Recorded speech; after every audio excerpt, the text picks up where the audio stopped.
My sister helped my parents destroy my face with illegal skin whitening cream, so I cut them all off for good.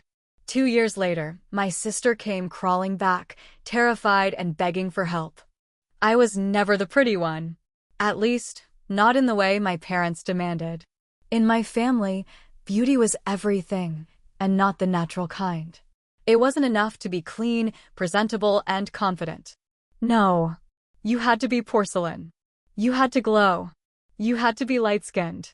My parents were obsessed with complexion, and by obsessed, I mean fanatical.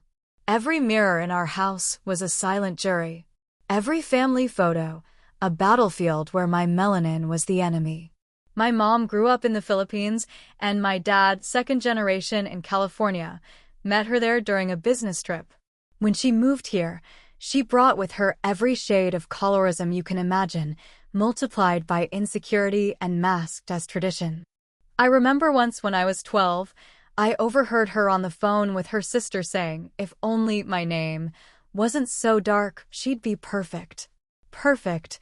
Like it was a formula I had almost completed, except for the sin of my skin. I learned early on to fear the sun. At the beach, while other girls played in the surf, I stayed under umbrellas with long sleeves and sunscreen, so thick it made my face ghostly white. My mom praised that look. You look almost Korean now, she'd say, like it was some kind of Olympic medal. Then there was my sister, Camille. 2 years older, half the weight, 3 shades lighter, the family darling. She was what my mother called marriage material. Camille soaked in the compliments like sunlight. Played her role perfectly. Called me cave girl when we fought and laughed when my acne flared up. But in front of others? She was sugary sweet. The concerned older sister. Mom's just trying to help, she'd say, as she passed me the latest cream in her skincare rotation. You'll thank her someday. By 16, I was so used to covering up, I didn't recognize myself in the mirror without foundation. I tried everything they gave me, papaya soaps, rice scrubs, even this sketchy serum Camille ordered off Instagram. One day my skin broke out in welts and my dad just shook his head. Still not working, he said. No concern. Just disappointment. But things got worse the year I turned 19. Camille had just gotten a job at a Korean beauty brand startup. She said they were launching a miracle cream and that she could get me a sample before it hit the market. I should have known better. I did know better. But years of gaslighting, subtle digs, and internalized shame had eaten away at my instincts. She handed me a little white jar with no label, just a plastic lid and a faint floral smell. It's not FDA approved yet, but all the influencers are already using it, she whispered, eyes wide with excitement. Mom said it might be your best shot. I nodded. I still wanted their approval. Even after everything, I wanted to believe they cared. The first time I used the cream, it stung a little. That means it's working, Camille chirped. The second night, it burned. I told her, and she shrugged. That's the dead skin sloughing off. By the 4th day, I woke up and my face was swollen. Red blotches near my eyes, peeling along my jawline. I showed my mom, panicked. She frowned, not with concern, but disgust. You didn't use too much, did you? She asked. That's your fault then. Camille looked at me like she didn't recognize me. You should probably stop using it, but you'll be fine. Just wear a mask when you go out. A mask. I looked like someone had taken a blowtorch to my face. And still I held onto the idea that they didn't mean for this to happen. That it was an accident. That I mattered enough to them to be protected, not sacrificed. It wasn't until a week later when I found the ingredient list hidden in Camille's purse, a printed-out page with warnings in bold red, including hydroquinone concentration, 12%, illegal for cosmetic use in the U.S., that the truth sank in. They knew. They knew. That cream could cause permanent scarring, organ damage, cancer in high doses, and they still gave it to me. My family gave it to me. Camille, the smiling traitor. My parents, the silent executioners. I remember going to the bathroom that night, looking at my blistered face under fluorescent light, and feeling something snap. Like a rubber band stretched too far, finally giving up. That was the beginning of the end. I cut them off 2 weeks later. And for the next 2 years, I didn't speak to a single one of them. You know that feeling when your skin doesn't feel like skin anymore? When even the wind hurts? That's what the cream did to me. Within days of that final application, the burning went from tingling to searing. My skin bubbled, I mean actual bubbles, like blisters forming over my cheeks and forehead. My face turned raw and wet. I couldn't sleep. Couldn't wear anything that touched my face. I had to hold ice packs to my cheeks just to stay conscious. When I went to urgent care, the nurse literally flinched when she peeled back my hoodie. The doctor asked me, very gently, what I'd put on my face. I told him about the cream, the jar with no label, the one Camille gave me. He immediately ordered blood work and biopsies. He warned me that creams like the one I described sometimes contained mercury. Mercury, like the kind that can ruin your nervous system and rot your kidneys. I remember staring at my reflection in the mirror in the clinic bathroom afterward. My lips were cracked and bleeding, my eyes swollen to slits. I didn't recognize myself. It wasn't just the burns. It was the look in my eyes. Dead. Like something vital inside me had just turned off. When I got home, and yes, I was still living with them, I confronted Camille first. She was sitting on her bed, doing her nails. I showed her my discharge papers, the doctor's notes, everything. Her response? "Oh my God, you're being so dramatic. It's just a little reaction, okay? You didn't follow the routine right." I just stared at her. "You knew," I said, my voice so calm it scared me. "You knew what was in it." Camille rolled her eyes. "Everyone uses it. The girls in the office are fine. Maybe your skin is just, like, sensitive or something." I turned and walked straight to my mom. She was in the kitchen, chopping carrots. I slammed the papers on the counter. Her eyes flicked over them, and then right back to the cutting board. "I told you not to use too much." "That's it?" I asked. "That's all you have to say?" "What do you want me to say?" she snapped. "You always act like a victim. Maybe if you'd taken better care of yourself before, we wouldn't have had to go this far." That's when it hit me. It wasn't just Camille. They had planned this. Together. My mom had always made me feel like my complexion was a problem to be solved, but now I realized they had treated my body like a project. A failed one. Camille was the prototype. I was the malfunctioning version they tried to fix. That night, I packed a duffel bag, put on sunglasses to hide the swelling, and left. No goodbye. No note. I called my aunt, the only person in the family who ever treated me like I was enough, and crashed on her couch. Recovery was hell. My face took months to heal. The skin peeled off in layers. I had to wear medical-grade ointments that made me smell like burnt rubber. I couldn't look anyone in the eye. I stopped going to class. Stopped eating. Stopped existing, really. Camille posted selfies the whole time. Not a word about me. Not one apology. Not even after the dermatologist confirmed the cream had caused permanent skin thinning and might leave me scarred for life. That was my disaster, not just the chemical burns or the doctor bills. It was the death of every last hope I had that my family saw me as a person. They didn't. They saw me as a blemish. So I erased them. Blocked all their numbers. Moved across the state. Started going by my middle name. New number. New job. I even got a tattoo across the back of my neck, a phoenix in charcoal ink, rising up through smoke. I wasn't healed, not yet. But I was done being their experiment. I used to think breakdowns looked like screaming in the mirror or crying on the bathroom floor. Mine was quieter. It was that first morning after leaving my parents' house, waking up on my aunt's couch with my face stuck to a pillow because my wounds had oozed during the night. I peeled myself off with a gasp, went to the mirror in her tiny guest bathroom, and stared at someone who looked like they'd been attacked with acid. That was the day I stopped recognizing myself, and not just physically. I didn't cry. I didn't scream. I just stared. And then, slowly, slid to the floor, still holding the mirror, and whispered, They really did this to me. The thing is, I'd been trained my entire life to second-guess my pain. My mom was a master manipulator. Camille was the golden girl with the dagger behind her back. And my dad? He was just absent, like a ghost with a job and a recliner. I used to think maybe he didn't know how bad it was, that maybe he'd intervene if he understood. I was wrong. The day after I left, I got a text from him. Just one sentence. "You overreacted. Come home when you're ready to be reasonable." I deleted it immediately. It still rings in my head sometimes. That week, I wrote a letter to all three of them. Not to send, just to get it out. I listed every time they'd humiliated me over my skin, every product they'd forced on me, every time Camille had mocked me behind closed doors, only to act sweet in front of others. I wrote down the exact date I first heard my mom say, "No man wants a dark girl," when she thought I was asleep. I wrote until my hand cramped. Then I burned the letter in my aunt's sink. That was the closest I got to closure back then.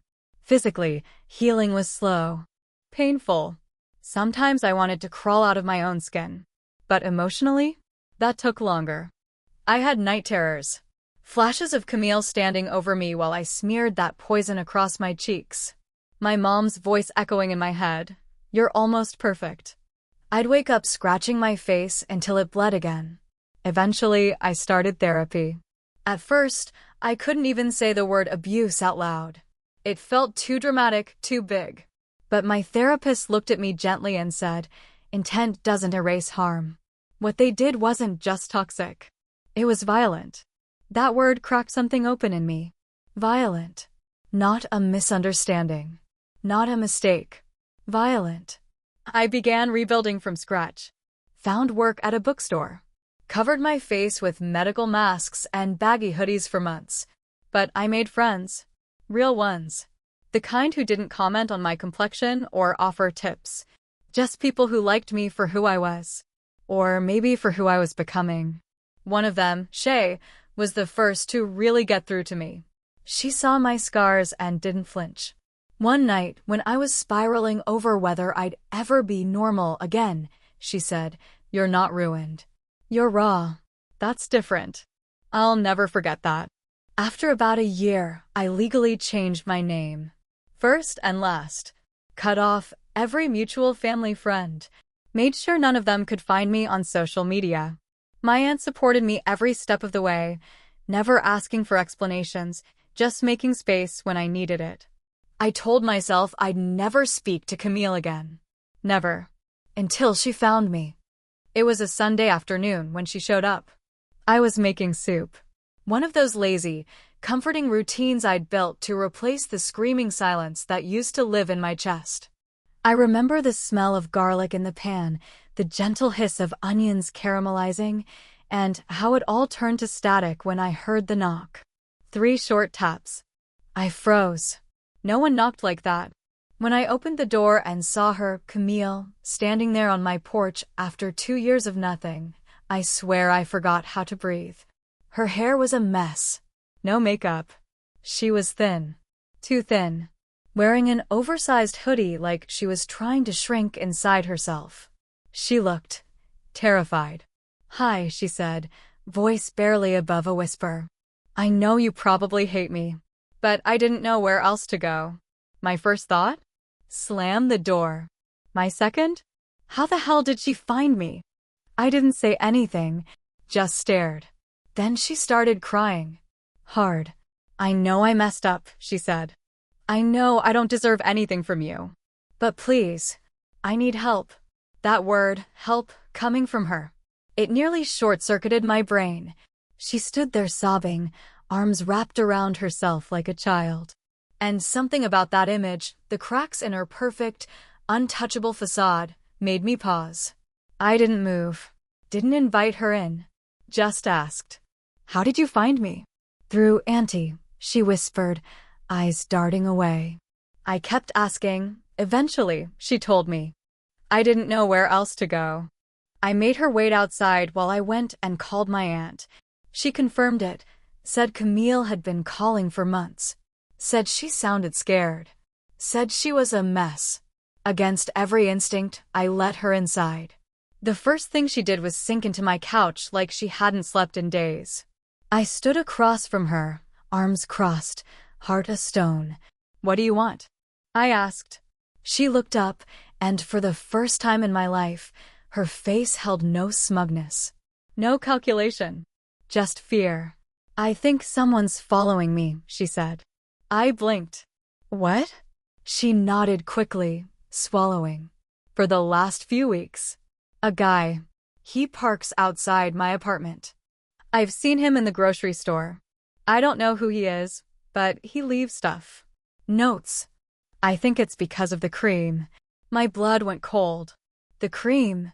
I asked. "What do you mean?" She looked away. "The one I gave you. It's part of this underground resale ring. There's a guy I used to get it from. He sold to a bunch of influencers, mostly in Asia. But now it's under investigation. Someone died. I think someone's trying to keep people quiet." I sat down slowly. "Are you telling me you knew that cream was dangerous before you gave it to me?" "I didn't know," she said, shaking her head. "Not for sure. I mean, I'd heard rumors. But I didn't think it would be that bad. I never used it myself. I swear. That was the dagger. She never used it herself. She gave it to me, her sister, like a lab rat." She started sobbing again. "I thought if it worked on you, maybe I could get in on the brand deal. They were offering ambassador spots. I just wanted." I stood up. "You wanted what, Camille?" "To turn me into a before and after." She didn't answer. I walked to the kitchen, my hands shaking. I felt sick. Like the scars across my cheeks were burning all over again. This wasn't just about beauty or approval. This was about exploitation. Camille had used me, risked me, to build a brand. I leaned against the counter, trying not to cry. But it was no use. "You didn't come here because you're sorry," I said. "You came because now you're in danger." She didn't deny it. And that told me everything. I didn't scream. I didn't hit her. But I thought about both. I stood in the kitchen, Camille sniffling on my couch like a kicked puppy, and I felt something rise in me I hadn't felt in a long time. Not grief, not pain. Fury. The kind of fury that simmers so long it becomes bone deep. The kind of fury that doesn't make you yell, it makes you cold. "You gave me poison," I said, staring into the sink, fingers clenched around the counter. "You watched me burn. You watched me lose half my face. And now you come crawling back because someone's watching you." Her voice cracked. "I didn't mean. You didn't mean for it to go that far. Right? That's what you're going to say." I turned to face her. "Tell me, Camille. What did you mean? For me to get just a little uglier? Just enough to make you feel prettier again?" She looked stunned. Then her chin trembled and she said, "I was jealous, okay? You started glowing. You got stronger when you left.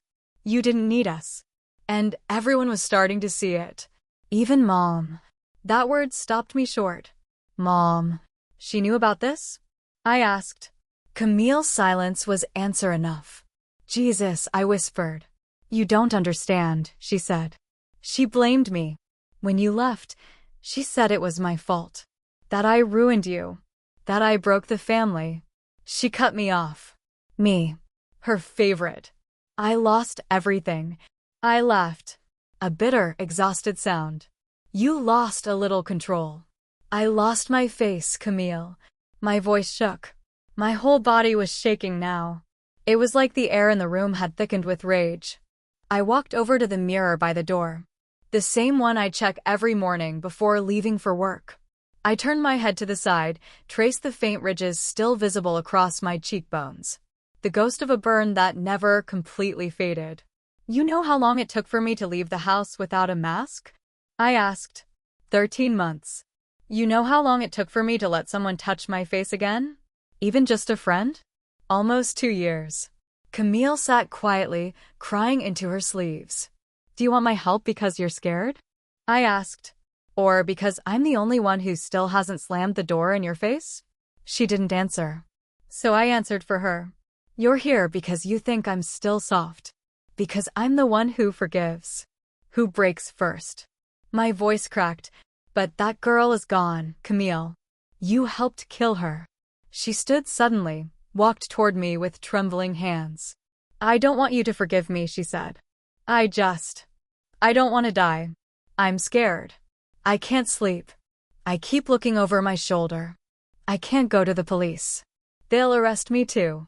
I shook my head. And you think I'm your lifeline? You're my sister. My vision blurred. I could hear my heart pounding in my ears. That word, sister, hit like a slap. Sister. Like that word still meant something after what she'd done. What they all did. I wanted to throw her out. Wanted to yell, tell her to rot in the mess she made. But some part of me, the part one hadn't completely suffocated, remembered being 5 and Camille braiding my hair. Before the resentment. Before the competition.